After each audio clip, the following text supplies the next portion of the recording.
Hello everyone, welcome to my channel. My name is Samantha Lee Ann and I talk about books.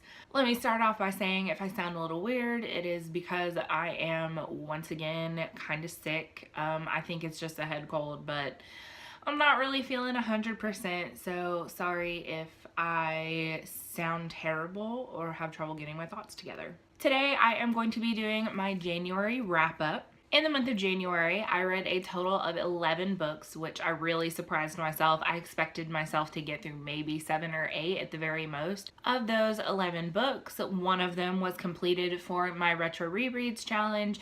4 of them were by diverse authors, and I will be doing a separate video with challenge updates and things like that, probably at the very beginning of February as well. Since there are 11 books to get through, let's just go ahead and get started. The first book that I read was A Clockwork Orange by Anthony Burgess. I think I ended up giving this one like a 3.5 out of 5. I really did struggle my way through it at the very beginning because if you aren't familiar with The Clockwork Orange, if you haven't seen the movie or read the book, I can't remember exactly what it's called right now, but they do speak in slang throughout most of the book.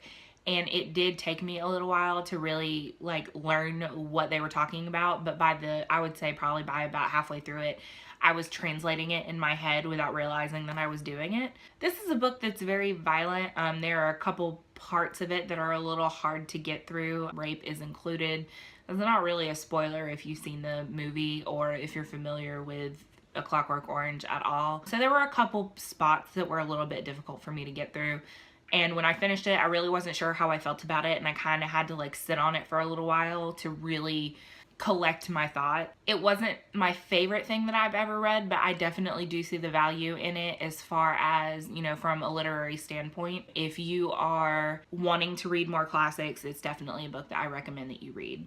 The second book that I read was The Lost Hero by Rick Riordan, and I read this on ebook format. It is book 1 in the Heroes of Olympus series. As you guys know, I binge read Percy Jackson and the Olympians throughout December, so in January I immediately started Heroes of Olympus. This series, I can definitely tell, is going to be very different because it is told in multiple point of views. So you have some new characters that are being introduced and a whole new plot that kind of carries off of what happened at the end of Percy Jackson and the Olympians. I enjoyed it for the same reasons that I enjoyed Percy Jackson. I will say that it does feel a little bit more young adult versus middle grade. The very beginning of the Percy Jackson series, I believe that he was like 13 years old, and you know, here they're, I believe, you know, 16, 17, in that general vicinity. So it is getting a little bit more grown up. It is getting a little bit darker, which isn't necessarily a bad thing, but I definitely enjoyed it. Gave it a 4 out of 5.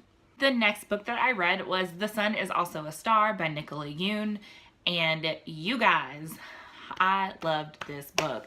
I do own a physical copy, but I loved it so much that I brought it to one of my coworkers that reads, and I was like, you need to read this. And she actually texted me the other day whenever she finished it, and she is just as in love with it as I am. I gave this book 5 stars because I loved it so much. I'm sure most of you are familiar with the plot of this book because it has gotten a lot of hype around BookTube. But for those of you who may not know, it is about a teenager whose family is about to be deported back to Jamaica, and what her last day in the United States looked like, you know, and the things that happened and the boy that she met and things like that. You guys, I cannot say enough how much I really loved this book. So it's told from their altering perspectives. And then one of the things that I also really love that they did was that, you know, they would come into contact with different people throughout the narrative, and, you know, they're going from Tasha to Daniel, and then they would come into contact with this person, and they would have like a little sidebar about this person and maybe some of the things that they were going through in their lives, and, you know, how coming into contact with them and really expanding on who that person was, giving you a little bit more background on that person, which made it feel a little bit, I don't know, it's difficult to explain. I don't know, you guys, I'm having a really hard time like putting my thoughts together right now, so because my head is so full of crap. But just, the book was really good. It's a really fast read. I read it in 2 sittings. I devoured it, and then I went back and read the end of it twice because I loved it so much. But I cannot recommend it enough. If you are looking to read more diversely, it's a book that would fit those requirements, and really it's just a good contemporary, you know, if that's something that you're into. So I highly recommend it. 5 stars. The next book that I actually listened to was Their Eyes Were Watching God by Zora Neale Hurston. This book was written in the 1930s, and it follows our main character Jeannie as she goes through life, as she goes through different marriages, and how she really finds herself and finds her independence in a way. Consider the fact that this is a book that was written in the 1930s, as I previously stated. Consider the things that were acceptable during that period of time. Domestic abuse was something that was fairly common, as in, if you don't make the dinner right, I'm gonna whoop your ass. That was a thing, okay? I don't feel like it is appropriate to judge a book that includes those things when that was acceptable during the time period in which it was written. I feel like that is something that you have to acknowledge. I don't think that you can say a book is bad solely based on that, which is people that I spoke to who had also read it and other reviews that I read as well. That was one of their big concerns, was that it does not show a woman's independence because, you know, she was always tied to her husband, and, you know, she had a husband that was abusive to her and this, that, and the third. Once again, that is not fair because of the time period that this book was written. So when you take all of those things into account, I think that the story was very beautifully written. It was, the version that I listened to was narrated by Ruby Dee, and she did an excellent job. The way that the book was written, I feel like I benefited a little bit more actually listening to it than, you know, physically reading it, because of the way that the language is and just the way that people spoke and the way that the dialogue was and everything. I feel like whenever you hear it, it's a little bit different than, you know, actually reading it on a page. So if it's a book that you haven't read, I highly recommend getting that from Audible and reading it, because it was very good. But I ended up giving this one 4 out of 5 stars. My eyes misted over, but I didn't cry. No ugly crying for me this time, but it definitely was a very good, very powerful read. The next book that I read was The Virgin Suicides by Jeffrey Eugenides, and this book, I saw a lot of people love this book. There was a lot of high praise. I've never seen the movie, but this is a book that follows the Lisbon sisters, and this is not a spoiler because of obviously the name of the book, as well as you can read the synopsis, and their lives and subsequent suicides. It's told in the perspective of this like collective we, which is the group of boys that lived in the neighborhood that kind of became obsessed with the Lisbon sisters, especially after the suicide of the youngest Lisbon girl. I see what Eugenides was trying to do when he was writing it, and I see why so many people love it so much. I don't know if it's just because the subject of suicide is something that is personal to me because of things that have happened to people in my life, but the writing did not touch me the way that I thought that it would, as it did for so many other people. There's a lot of high praise for this book.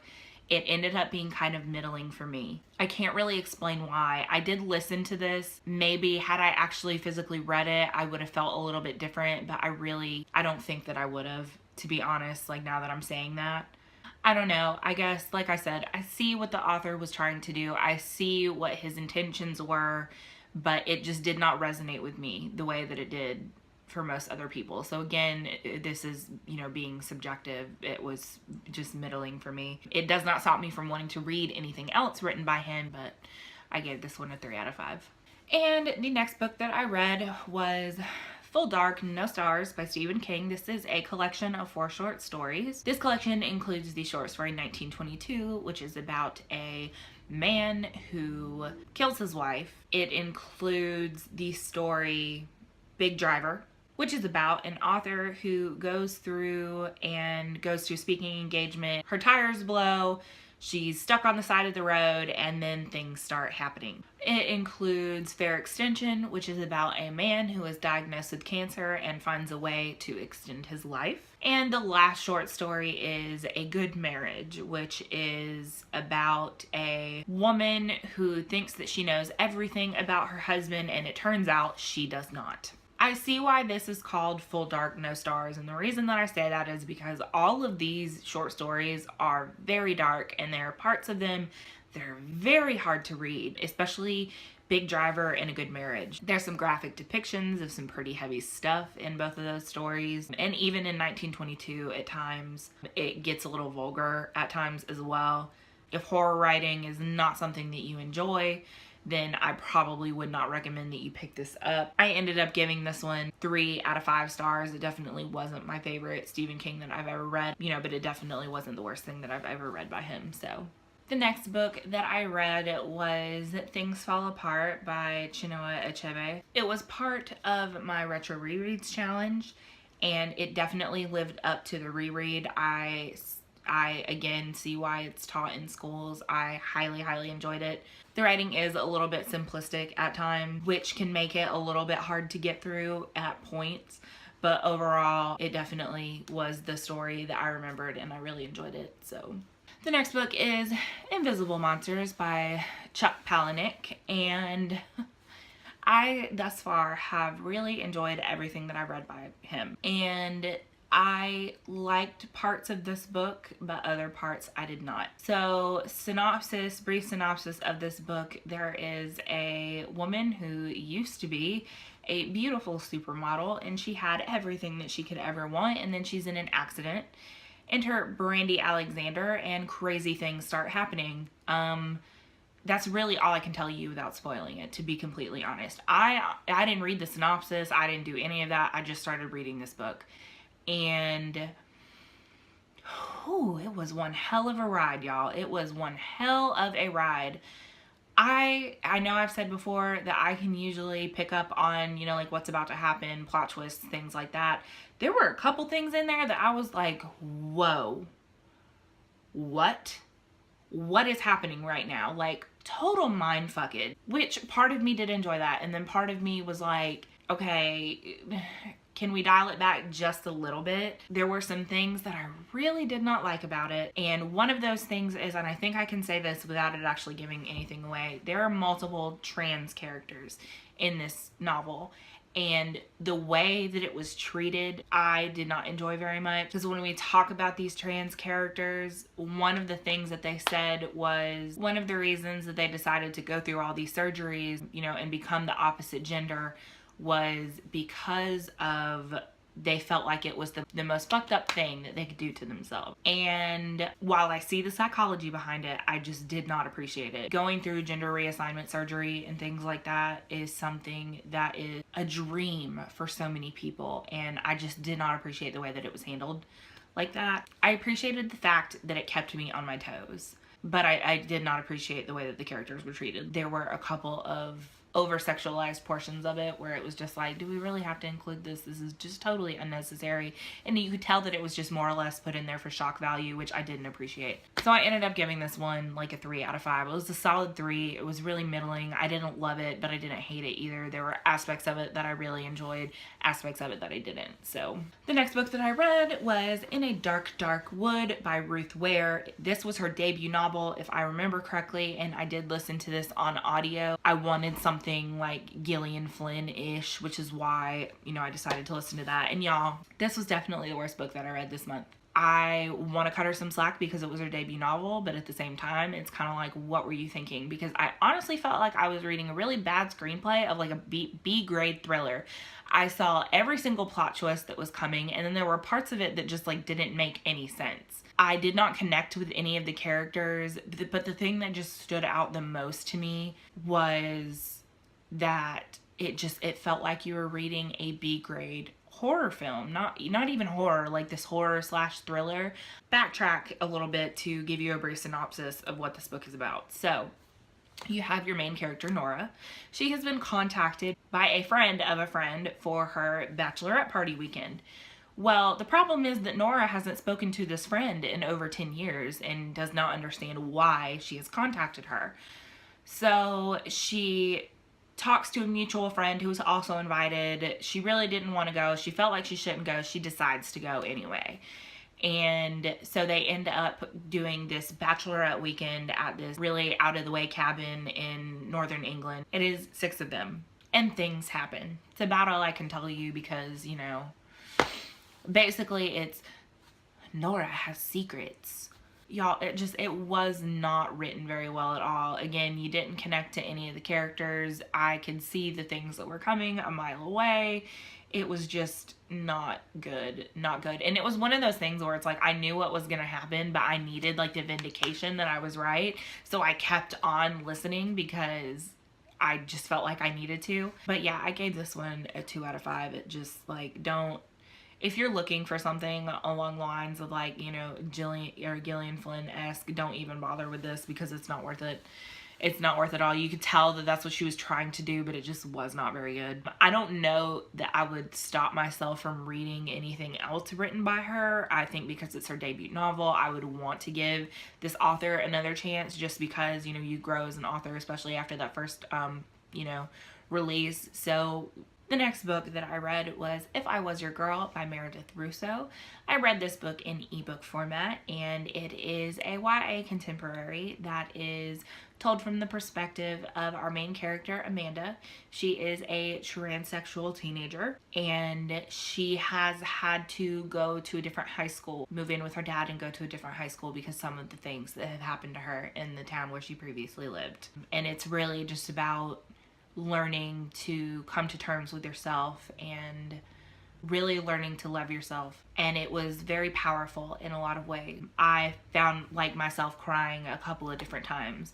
This is also a subject that hits close to home for me because of some of the people that are in my life. I appreciated the way that the author treated the situation. It was pretty fluffy in a way, because you have this character who has undergone, you know, gender reassignment surgery and everything, and it's important to note that, you know, not every trans teenager is, you know, going to experience things quite like this.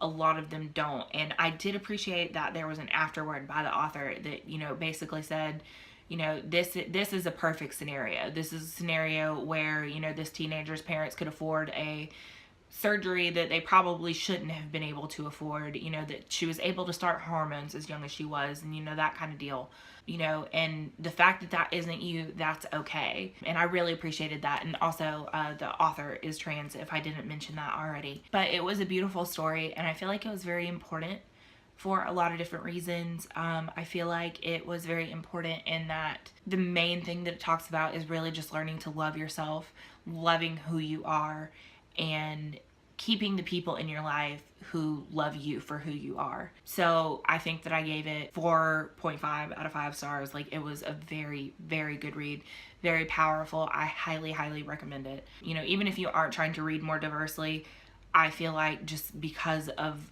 currently where we are in the world, I feel like it's a subject that everybody needs to educate themselves on. And that's a good place to start. So.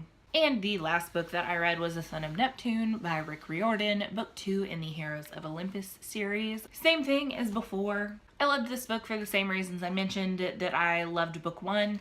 I will say that it did take me quite a while to read this, and the reason for that was because I think that because I binge read the first series and then immediately started the second, I sort of burned myself out on it a little bit. So I think that now that I'm finished with this one, I'm just gonna kind of give myself a break.